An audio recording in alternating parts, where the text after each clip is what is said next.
Iran Israel యుద్ధం దాదాపుగా మర్చిపోయాం మనం అందరం. ఎందుకంటే మొన్న ఎప్పుడైతే ఇజ్రాయెల్ వెళ్ళి హనియేని లేపేసిందో ఆ తర్వాత అంతు చూస్తానన్నట్టు ఇరాన్ భారీ ఎత్తున ఆయుధాలు సమకూర్చుకోవడం, అమెరికా నివేదిక ఇచ్చేసింది, రేపు కొట్టేయబోతుంది, ఎల్లుండి కొట్టేయబోతుంది, 48 గంటలు, 24 గంటలు, 72 గంటలు డెడ్ లైన్లన్నీ పూర్తయిపోయినాయి. ఈలోపు హెజ్బుల్లా ఓ పక్కన అటాక్ చేస్తే హెజ్బుల్లా ప్రిపేర్ అయితే దాన్ని తాట తీసి వదిలిపెట్టింది ఇజ్రాయెల్.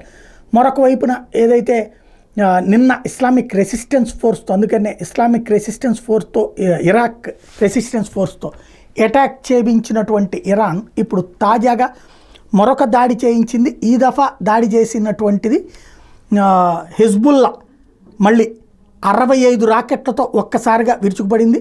ఉత్తర ఇజ్రాయెల్లో భారీ ఎత్తున మంటలు కనిపించినాయి, ధ్వంసం కనిపించింది. అయితే ఏమీ కాలేదని ఇజ్రాయెల్, చాలా నష్టం జరిగిందని హెజ్బుల్లా చెప్పుకుంటున్నాయి.